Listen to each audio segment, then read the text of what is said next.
الحمدللہ رب العالمین والصلاة والسلام علی سید الانبیاء والمرسلین اما بعد۔ السلام علیکم ورحمۃ اللہ۔ سوال آپ کا ہے گدھے کے جوٹھے کے حوالے سے، کدھر گیا؟ کیا گدھے کا جوٹھا پاک ہے؟ گدھے کے جوٹھے کے پاک ہونے کے حوالے سے یعنی گدھا کسی برتن میں منہ ڈال دے، یا گدھا جو ہے وہ کسی ٹب میں منہ ڈال دے، یا گدھا کسی پانی میں منہ ڈال دے، تو کیا وہ برتن یا پانی ناپاک ہو یا پاک ہوگا؟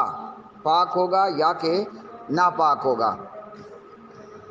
کتے کے جوٹھے کے حوالے سے نبی پاک علیہ السلام کی حدیث موجود ہے کہ آپ حضور صلی اللہ علیہ وسلم نے فرمایا کتے کا جوٹھا جو ہے وہ ناپاک ہے، اور کتا جس برتن میں منہ ڈال دے اسے 7 مرتبہ دھویا جائے۔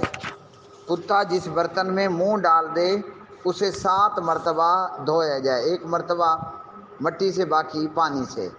بلی کے جوٹھے کے بارے میں نبی پاک علیہ السلام نے فرمایا کہ بلی کا جوٹھا پاک ہے۔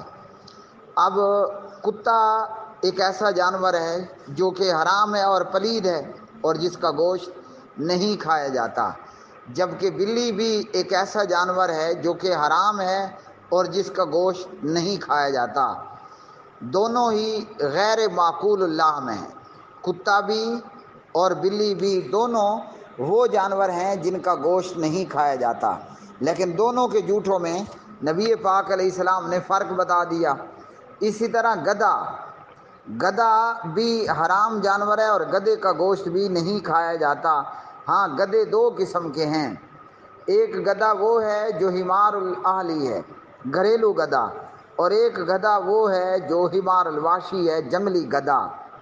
تو جو گھریلو گدھا ہے وہ حرام ہے، اور جو جنگلی گدھا ہے جسے ہم اردو زبان میں زیبرا کہتے ہیں وہ حلال ہے۔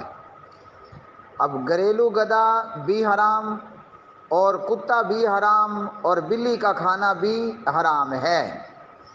بلی اور کتا دونوں ذو ناب بھی ہیں، جبکہ گدھا گھریلو گدھا ذو ناب بھی نہیں ہے، اور جنگلی گدھا بھی ذو ناب نہیں ہے۔ شروع اسلام میں گھریلو گدھا بھی باقاعدہ طور پر کھایا جاتا تھا۔ خیبر کے موقع پر جناب حضرت علی رضی اللہ تعالی عنہ کو حضور نبی کریم صلی اللہ علیہ وسلم نے یہ اعلان کرنے کو کہا کہ اعلان کر دو کہ آج کے بعد شراب حرام ہے اور گھریلو گدھے بھی حرام ہیں۔ تو کتا سرے سے ڈے 1 سے حرام تھا، بلی بھی ذو ناب ہونے کی وجہ سے پہلے دن سے حرام، اور گھریلو گدھے کی حرمت بعد میں نازل ہوئی۔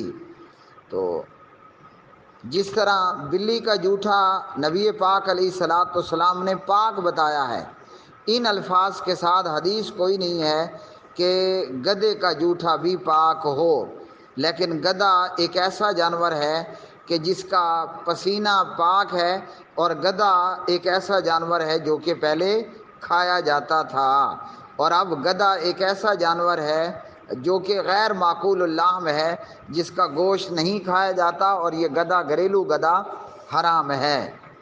گدھے کے جوٹھے کے حوالے سے اور خچر کے جوٹھے کے حوالے سے ہدایہ شریف کی شرح اشرف الہدایہ میں ہے وَسُؤْرُ الْحِمَالِ وَالْبَغْلِ مشکوکن، کہ گدھے اور خچر کا جوٹھا جو ہے وہ مشکوک ہے، اور امام ابو حنیفہ امام اعظم رحمہ اللہ کے نزدیک گدھے کا جوٹھا ناپاک ہے، یعنی گدھا منہ ڈال کر اگر پانی کو جوٹھا کر دے تو امام اعظم امام ابو حنیفہ رحمۃ اللہ علیہ کے نزدیک یہ پانی ناپاک ہوگا، پاک نہیں رہے گا۔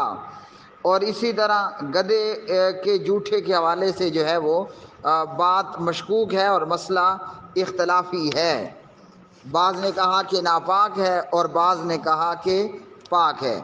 امام محمد بن ادریس امام شافعی رحمۃ اللہ علیہ نے فرمایا کہ گدھے کا جوٹھا جو ہے وہ پاک ہے، اور صحابہ میں صاحب اشرف الہدایہ نے لکھا کہ صحابہ کرام رضوان اللہ تعالی علیہ مجمعین میں عبداللہ بن عمر رضی اللہ تعالی عنہما سے یہ منقول ہے کہ گدھے کا جوٹھا جو ہے وہ ناپاک ہے، اور عبداللہ ابن عباس رضی اللہ تعالی عنہما سے یہ منقول ہے کہ گدھے کا جوٹھا پاک ہے۔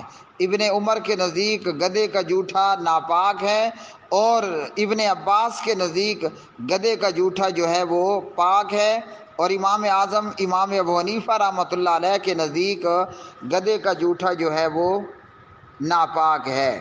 بہرحال چونکہ گدھا پہلے کھایا جاتا تھا اور گدھے کا دودھ یا پسینہ پاک ہے، تو اس لیے اگر گدھا برتن میں منہ ڈال دے تو وہ پاک، گدھا برتن میں منہ ڈال دے تو وہ ناپاک نہیں ہوگا، اور اگر کسی کو مشکوک لگے تو اس پانی کو ضائع کر دے، وہ یا جانوروں کو پلائے اور خود مسلمان نہ پیے۔ واللہ تعالی